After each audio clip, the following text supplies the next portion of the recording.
Sir welcome to the episode 3 of free talks. आज भी मेरे पास भर भर के न्यूज है आपको बताने के लिए। तो लास्ट वीक में काफी कुछ हुआ है ना यार, तो न्यूज भी काफी सारी सामने आई है। Let's just start with the first one जो कि रिलीजेस से रिलेटेड है। पिछले कुछ टाइम में हमने देखा कि भाई R-Truth रिलीज हो गए, देन कार्लिटो का भी पता लगा कि वो भी जाने वाले हैं, सैरा लोगन का सामने आया था कि वो भी WWE से जाने वाली है। तो रिसेंट टाइम्स में काफी सारी WWE ने रिलीजेस की है, but wrestling observer newsletter की तरफ से पता लगा है, यानी कि हमारे डेव मेल्टजर चीचा, ये सिलसिला अभी भी खत्म नहीं हुआ है। स्टिल हमें और WWE रिलीजेस देखने को मिल सकती है आने वाले टाइम में। इस पे मैं अपना पर्सनल ओपिनियन दूं, WWE को करंट टाइम में तो ये चीज बिल्कुल भी नहीं करनी चाहिए। वैसी उनकी लगी पड़ी है, अभी वो रिकवरी फेज में आ चुके हैं। ठीक है, मनी इन द बैंक से पहले टीवी पे जितना कुछ चल रहा था बिल्कुल इंटरेस्ट ही नहीं आ रहा था। ऊपर से उनकी नेगेटिव PR होती जा रही थी जब वो अच्छे अच्छे सुपरस्टार्स को रिलीज कर रहे थे। तो इससे कंपनी का धीरे धीरे गलत इंप्रेशन बनता है, जिसका फायदा फिर बाकी की कंपनीज उठाती है, फॉर एग्जाम्पल AEW। और मनी इन द बैंक में R-Truth के रिटर्न के बाद और एक अच्छे PPV और मंडे नाइट रॉ के बाद फाइनली थोड़ा सा ट्रैक पे आने लगी है WWE। तभी मैंने कहा कि रिकवरी फेज में आ चुके हैं। तो करंट टाइम में तो उन्हें रिलीजेस थोड़ी होल्ड करनी चाहिए अभी के टाइम पे। जब सारी चीजें बिल्कुल सही हो जाएंगी उसके बाद आपको जितने बजट कट्स करने कर लो भाई। एंड वही रिलीजेस से रिलेटेड ही एक और न्यूज है। कैरिन क्रॉस का तो आपको पता ही कितना ज्यादा ओवर सुपरस्टार चल रहे हैं, कितनी हाइप बिल्ड हुई उनके अराउंड रिसेंट टाइम में, लेकिन WWE ने इस पे कैपिटलाइज नहीं किया अच्छे से अभी भी। एंड अब तो इवन ये तक सामने आया फाइटफुल सेलेक्ट की तरफ से कि WWE ने अभी तक भी कैरिन क्रॉस को उनके कॉन्ट्रैक्ट रिन्यूअल के लिए अप्रोच नहीं किया है। सोचो भाई, अभी आपके पास एक ऐसा सुपरस्टार है जिसे की ऑडियंस बहुत पसंद कर रही है, उसको ना आप अच्छे से टीवी पे यूज कर रहे हो, दूसरा उसका कॉन्ट्रैक्ट खत्म होने पे आ गया, लेकिन अभी तक भी आपने उससे बातचीत नहीं की कि भाई रिन्यू करते हैं इस कॉन्ट्रैक्ट को। ये छोटी मोटी गलतियां यार WWE को काफी भारी पड़ जाती हैं बाद में। फिर I think they need to fix it as soon as possible. जो कि नेक्स्ट मंथ होने वाले एवोल्यूशन इवेंट से रिलेटेड है कि वहां पे हमें राउडी रोंडा राउजी का रिटर्न देखने को मिल सकता है पॉसिबली। और ये न्यूज आई है रेसल वोट्स की तरफ से, और आपको पता ही है भाई इनकी न्यूज काफी एक्यूरेट होती है, तो आप मान सकते हो कि भाई रोंडा पॉसिबली वापस आ सकती है WWE में इतने लंबे टाइम बाद। इससे नेक्स्ट ईयर रेसलमेनिया की बात कर लेते हैं। रेसलमेनिया 42 अब फाइनली इतनी सारी न्यूज रिपोर्ट्स रूमर्स के बाद ऑफिशियली अनाउंस हो चुकी है। जैसा कि मैंने आपको लास्ट टाइम बता ही दिया था कि रेसलमेनिया वापस से लॉस वेगस एलिजेंट स्टेडियम से ही होने वाली है, जहां से वो इस साल हुई थी। एंड जब उन्होंने न्यू ऑर्लियंस के लिए रेसलमेनिया अनाउंस की थी तो डेट्स काफी पीछे थी, 12-13 अप्रैल शायद, लेकिन अब जो रेसलमेनिया 42 की डेट है that is April 18 and 19। And WrestleMania से रिलेटेड एक और न्यूज है कि लंदन के जो मेयर है वो काफी ज्यादा चाहते हैं कि भाई रेसलमेनिया लंदन में हो। तो अगर अभी आप सिनेरियो देखो तो रेसलमेनिया 42 लॉस वेगस से होने वाली है, उसके बाद एक इंडियानापोलिस से भी होगी क्योंकि WWE की डील वहां भी हुई है। 3 बड़े इवेंट्स करवाने की रॉयल रंबल वहां से हो चुकी है, एक समरस्लैम बची है और एक रेसलमेनिया बची है। उसके अलावा बताया जा रहा है कि लॉस वेगस जो नेक्स्ट ईयर होगी वो आखिरी रेसलमेनिया नहीं है, अपकमिंग ईयर्स में WWE एक और रेसलमेनिया लॉस वेगस एलिजेंट स्टेडियम में जाके करवाएगी। तो मुझे समझ नहीं आ रहा कि नेक्स्ट 5 सालों में वो कौन सी रेसलमेनिया होगी जो कि फाइनली WWE लंदन में जाके करवाएगी। लेकिन हाँ, अगर मेयर वहां के चाहते हैं, इवन वो ट्वीट कर रहे हैं इन सारी चीजों पे, तब तो डेफिनेटली WWE इस बारे में सोच भी रही है। और आपको पता ही वो यूके से काफी मोटा पैसा छापते हैं, तो हो ना हो आज नहीं तो कल जाएंगे वो वहां जरूर। चलो अब इससे नेक्स्ट वन की तरफ मैं चलता हूं, जो कि काफी बड़ी चीज है कि ट्रिपल एच नेक्स्ट 18 महीनों में, यानी कि अगले 1.5 साल में WWE से चले जाएंगे। एंड ये बोलने वाले इंसान और कोई नहीं बल्कि हैं जोनाथन कॉचमैन। तो हाँ, आप इसे न्यूज की तरह नहीं ले सकते हो, एक तरह से उनका ओपिनियन है। जिस तरह ट्रिपल एच WWE को अभी चला रहे हैं, पॉसिबली हो सकता है कि भाई उन्हें अगले 1-2 साल में WWE से निकाल दिया जाए, जो कि मुझे तो पर्सनली बिल्कुल नहीं लगता भाई कि ऐसा कुछ भी होने वाला है, until and unless Vince McMahon वापस आ जाते हैं और वो अपनी पोजीशन ले लेते हैं as head of creative etcetera. पर फिर भी ट्रिपल एच कंपनी से तो नहीं जाएंगे, उनका रोल बस चेंज हो जाएगा कंपनी में, फिर वो कुछ और काम संभाल लेंगे भाई। और वैसे भी अगर आपको ट्रिपल एच की WWE पसंद नहीं भी आ रही है तो आप सोचो कि उनके अलावा कौन है जो कि उनकी जगह हेड ऑफ क्रिएटिव वाला काम संभाल सकता है, क्योंकि अगर वो नहीं है, विंस नहीं है, तो करेगा कौन फिर। खैर विंस की बात निकल ही आई है तो उनके बारे में आपको एक बड़ी चीज बता देता हूँ कि भाई विंस मैकमैन करंटली जो भी WWE में चल रहा है, जिस तरह WWE चलाई जा रही है, उससे बिल्कुल भी खुश नहीं है। ऐसा फिर से जोनाथन कॉचमैन का ही कहना है, ये बंदा कुछ ज्यादा नहीं बोलता है। और मेरा दूसरा क्वेश्चन तो ये कि भाई इन्हें इतनी सारी बातें पता कैसे लग रही हैं कि विंस मैकमैन खुश नहीं है, ट्रिपल एच जाने वाले हैं। बट हाँ, इस वाली चीज को मैं फिर भी थोड़ा बहुत मान सकता हूँ, क्योंकि विंस मैकमैन जिस तरह WWE को चलाया करते थे और जिस तरह पहले प्रोडक्शन होती थी WWE की, चाहे रिंग मैट, स्पॉन्सर्स, एक्सेट्रा चीजें कुछ भी देख लो, तो उससे काफी WWE डिफरेंट हो चुकी है अब। तो हो सकता है शायद वो खुश ना हो। एंड इवन उनके बेटे शेन मैकमैन को ये लगता है कि विंस मैकमैन स्टिल वापस से WWE को खरीद सकते हैं। ये न्यूज TMG स्पोर्ट्स की तरफ से सामने आई थी कुछ टाइम पहले। एंड इवन एक और चीज पता लगी है कि भाई विंस मैकमैन अपनी क्लोज रिश्ते यूज कर सकते हैं जो कि उनके सऊदी अरेबिया वालों के साथ है, WWE को वापस से खरीदने के लिए। एंड 1-2 साल पहले की बात है, आपको याद ही होगा, एक काफी न्यूज सर्कुलेट हुई थी, ब्रेकिंग न्यूज बन गई थी उस टाइम पे तो, कि सऊदी अरेबिया ने WWE को खरीद लिया और WWE अब एक प्राइवेट कंपनी बन चुकी है। अब ये चीज उस टाइम पे तो नहीं हुई, लेकिन अब जरूर हो सकती है, क्योंकि विंस मैकमैन को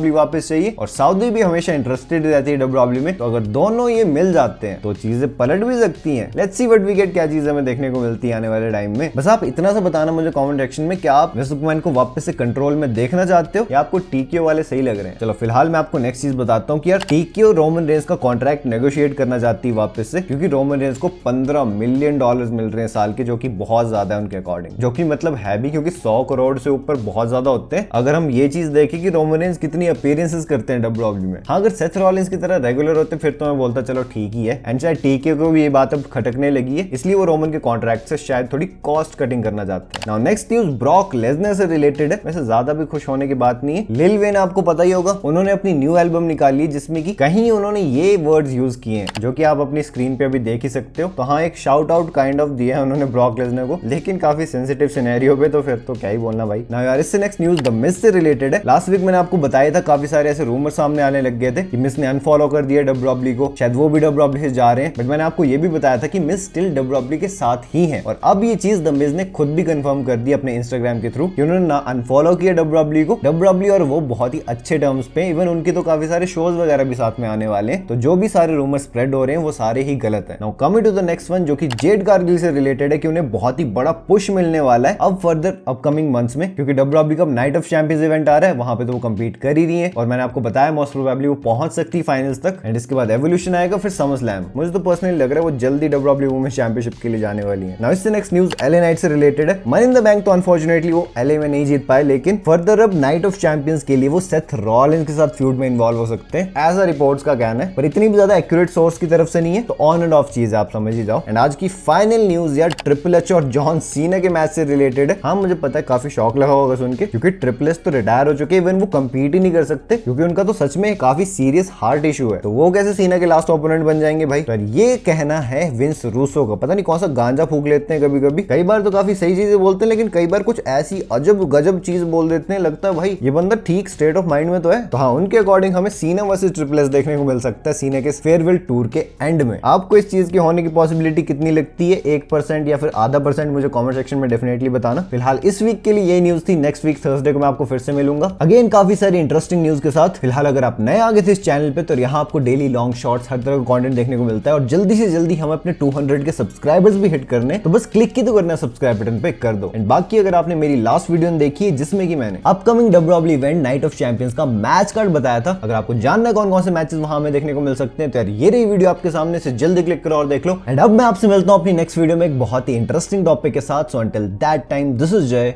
साइनिंग आउट।